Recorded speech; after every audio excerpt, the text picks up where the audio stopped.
This video is for entertainment and educational purposes only. Hey guys, Big Paul here today, and we are going to talk about what it takes to get shredded. And I am talking about absolutely shredded. I'm not talking about 10% body fat. I'm talking about getting down into show condition, getting ripped, getting peeled. That's a type of lean that most people never achieve. And not that you have to. It's not like, your life's over if you never get that lean. Being 10% body fat is pretty fucking lean, to be honest with you. But if you want to get crazy lean, like show lean, I'm going to talk about what it takes today in just 1 second.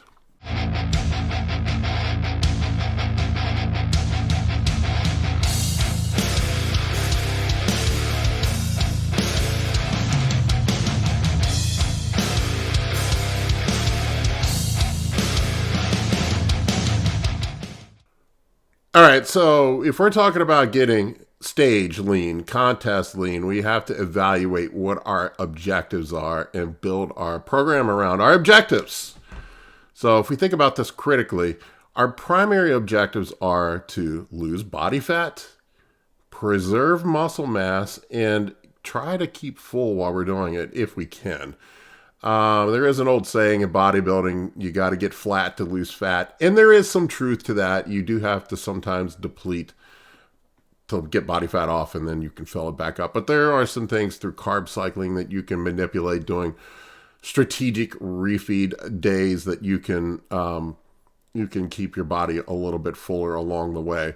But we're not going to get too deep into the woods and some of that stuff today, but there are things that you can do. So we want to get the fat off, we want to preserve muscle tissue, and we want to maintain fullness while doing so. So to understand how to get the fat off and to get lean, we need to know how to do it. So at the end of the day, it's just about net energy balance. And it does get a little bit more complicated, but at a base level, it is about net energy balance, calories in, calories out.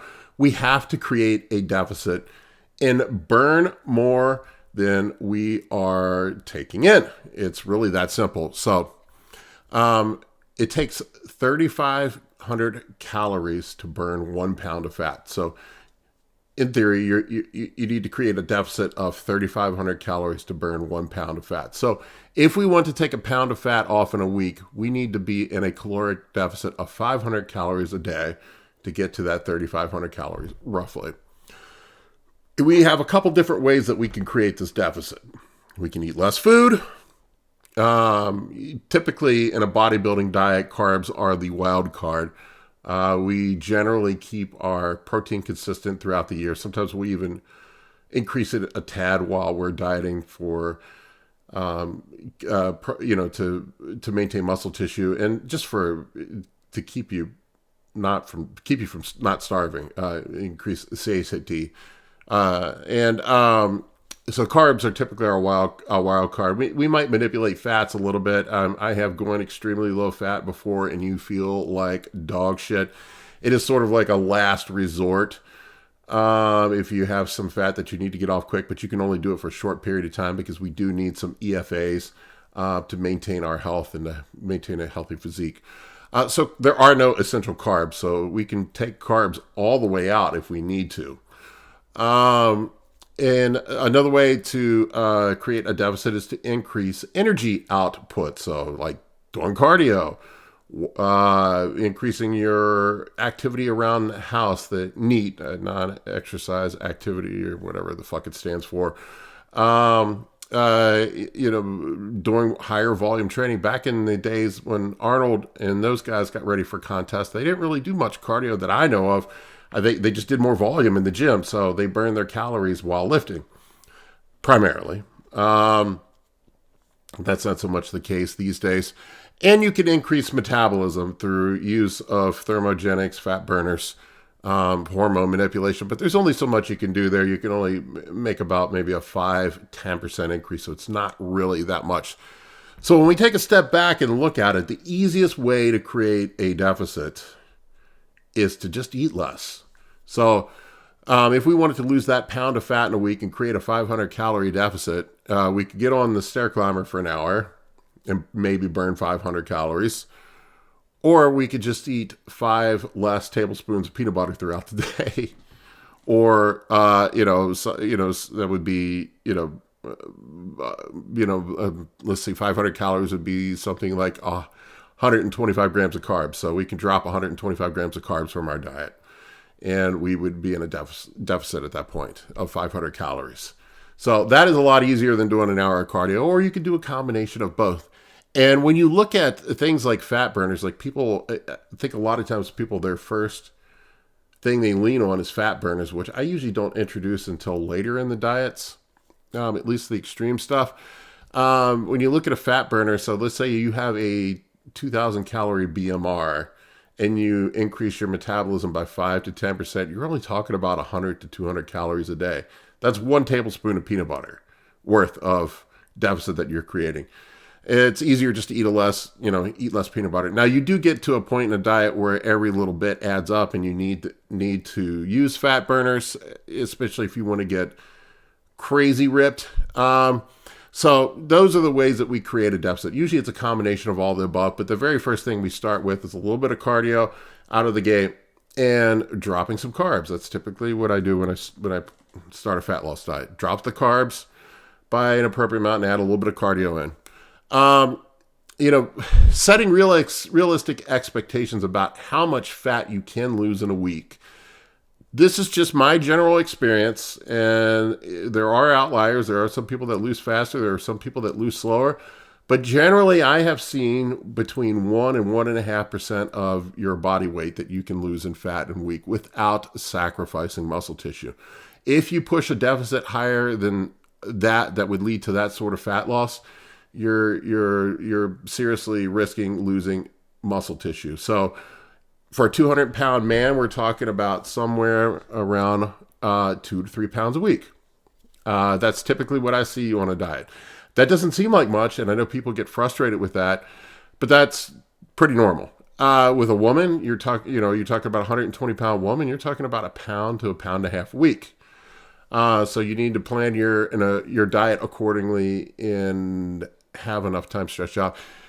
And enhanced lifters can press the deficit harder than a natural lifter. A natural lifter may need to diet for longer and at a smaller deficit if they don't want to sacrifice muscle tissue. So that is the benefit of using PEDs, is that there is some ability to preserve muscle tissue when you're in a caloric deficit. So pressing more just ends up with losing muscle ultimately. So let's think about energy storage too. We need to understand how our body stores energy, and glycogen is a huge way that we store energy. Fat stores is another huge way we store energy.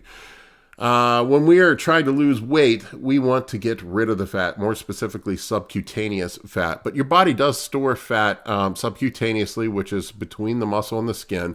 We want to rid ourselves of that so you can see the muscle definition.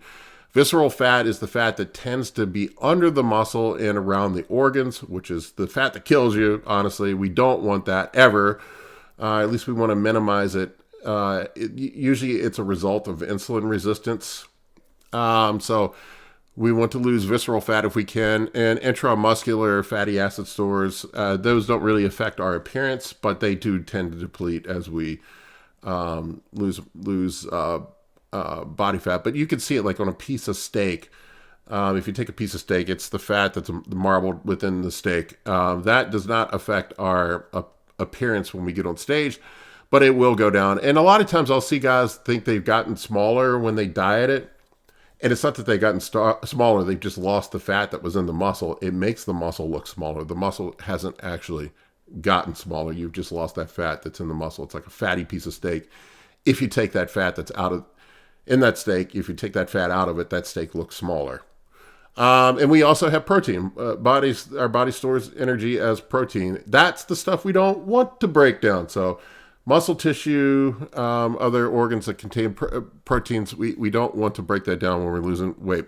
So we want to lose the fat, primarily subcutaneous. We want to increase or keep our glycogen stores full where we can. You are going to deplete it when you diet. That's just how it goes.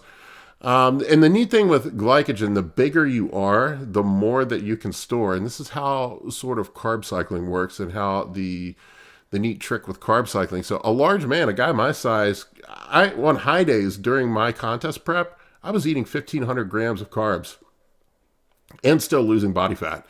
So you can do some crazy shit when you get bigger. Now, obviously, a 120-pound female would not be able to do that.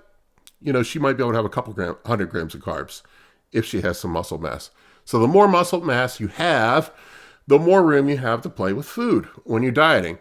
This is also, I have wrote down here, the keto conundrum. I wanted to remind myself of this. And this is another thing that I see.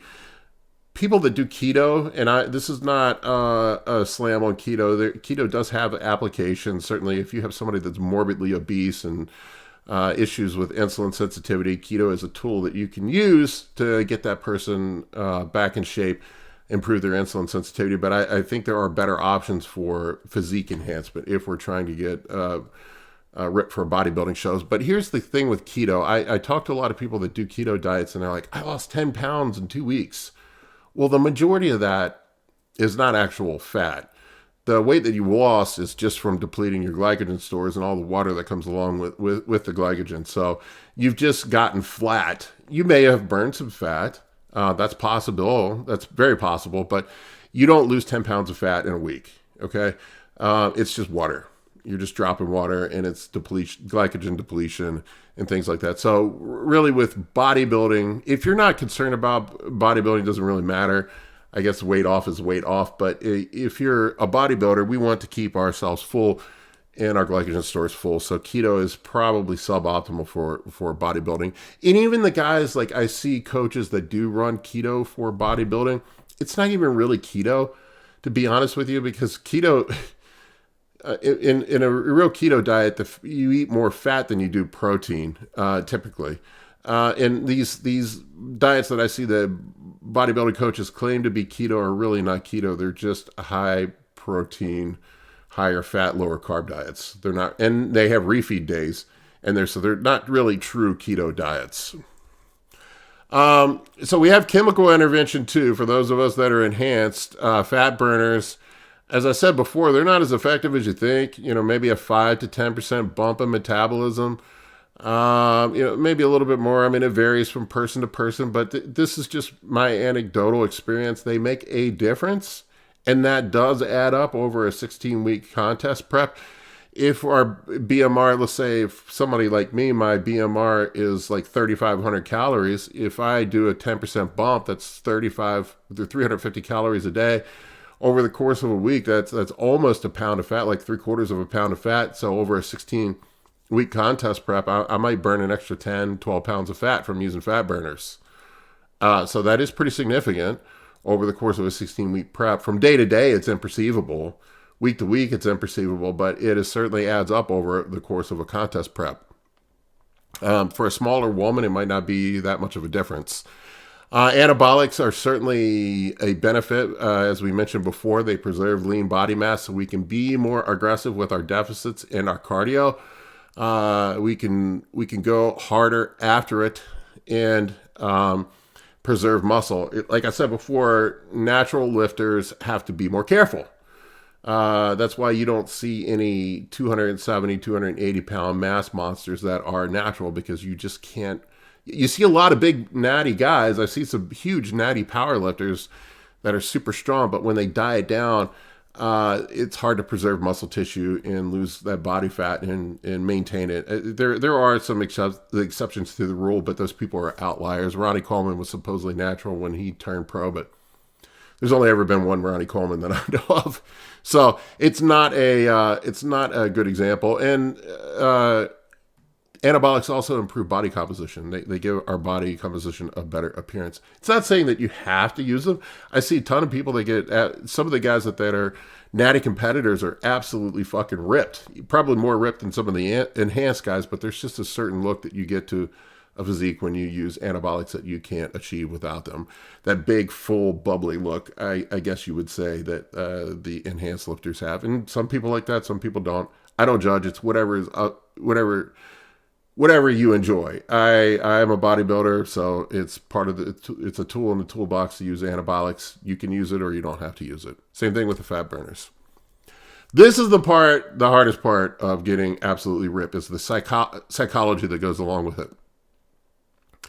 We have to learn to deal with hunger. Hunger is just inevitable. As the further along you get in the diet, the more hungry you're going to get. And there are chemical things that we can do to trick ourselves with hunger, to suppress hunger. I used metformin this last year to suppress hunger. It worked pretty well. There's, ghrelin ultimately wins in the end. You're going to get to a point where you're going to snap.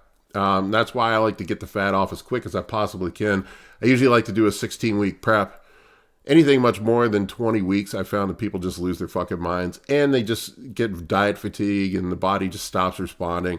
It's just been my experience. And then you have to take a diet break at some point. Somewhere in that 16 to 20 week range is where people just tap out.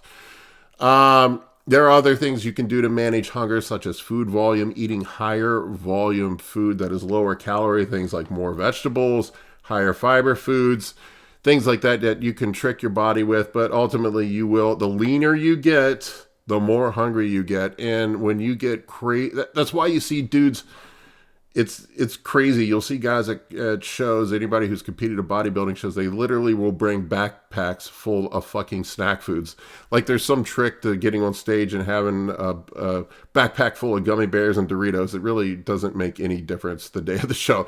Maybe like a 1% difference. Dudes just do it because they're fucking hungry and they're starving and they're thinking about eating that bag of Doritos and gummy bears and drinking a Coca-Cola after the show's over. So anybody who's been backstage knows what I'm talking about. Guys go apeshit, eating a whole dozen of donuts. They just lose their minds after a show. One of the things that you have to be ready for when you're dieting is dieting delirium. And this is why I think it's important to have a coach. I'm not saying that because I am a coach. I'm saying that because I have a coach. Everybody needs somebody to keep them on track when they're dieting. I found very few people can keep themselves on track with dieting. You end up losing your mind after a while. And I found, honestly, the beginning of the diet seems to be the hardest. The first 8 of the 16 weeks seems to be the worst because the progress is so slow. You're losing that 1% of your body weight. So if you're a 200-pound dude, you're losing 2 to 3 pounds a week. And you don't see any difference in the mirror from week to week. You're getting weaker in the gym. You're getting flatter, you feel like shit, you're tired, you're hungry, and a lot of times guys will just give up and think that it's not working. They're like, why am I not ripped? Why am I not ripped? Why am I not ripped? It's not until the last 4 to 6 weeks, usually, that I see that physiques start to pop out. Depends on how fat you are. The fatter you are, the longer it's going to take. If you're like super fat, then you might need 2 16-week runs. If you're 12, 15% starting out, then you can get through it. But people get diet delirium is what I call it. They just lose their fucking mind. They start second guessing themselves. They start second guessing their coach. They think they aren't losing weight. They think they aren't making progress. They think they're missing out on some drug plan, some protocol, something in their diet that's not right. And they start second guessing themselves and doing stupid shit. Fuck up. They give up. And a lot of people can't make it through. That's why you need someone to keep you on track. It is a slog. And I tell this to everybody that I coach through a diet. You got to get through it. You just got to get through it. You go through this phase where you just get smaller. You don't look any better. You get weaker and you feel like shit. And it's really a mind fuck. Another thing to deal with too is people that have slip ups. I call it the fuck it mode, where they eat one gummy bear and then they eat the entire pantry afterwards. They're just like, fuck it, I'm done with this diet. And they go completely off the rails. If you make a mistake, just stop, get back on track. It happens. If you're trying to compete in a contest, you got to be perfect. But if you're just trying to get in shape for the beach, don't worry about it. If you make a mistake, just get back on track. To get super ripped, to get like crazy rip, like stage rip, attention to detail matters. Little details matter and add up over the course of a prep. weighing and measuring your food and being exact with it. Every single ounce of food that you put in your mouth, every condiment, every drink, everything needs to be measured and accounted for if you want to get absolutely fucking ripped. And I'll give you an example. Let's just say you're 1 tablespoon of peanut butter a day off in your measurement. 1 tablespoon. If you're just eyeballing that tablespoon of peanut butter, and it's actually 2 tablespoons, not 1, that's 100 calories a day times 7 days times 16 weeks. We're talking about 11,200 calories that you've miscalculated, divided by 3,500 pounds or 3,500 calories for a pound of fat. That's an additional 3.2 pounds of fat that you did not burn during that contest prep. If you were off by 2 tablespoons per day, which is not much, then you were talking about 6.5 pounds. 6.5 pounds or 3 pounds, whatever is the difference between winning and losing a show. That's the difference between being first place and 5th place. If you're just getting ready for the beach, doesn't matter. But if you're trying to get ripped, like super ripped, paying attention to every little fucking detail matters. All right, guys, there's a whole lot more that goes into it than this, but this is just some high level stuff to give you some insight on what it takes to get absolutely ripped. I hope you enjoyed this video. Please leave your comments in the comment section below, whether you think I'm right or wrong. I want to hear from you. Take care. For coaching or consultations, head over to www.anabolicbodybuilding.com to book your spot today. I can help you with optimizing hormones, fat loss, muscle gain, physique, athletic performance, nutrition, and health. For more information, shoot me an email at bigp3rd@gmail.com.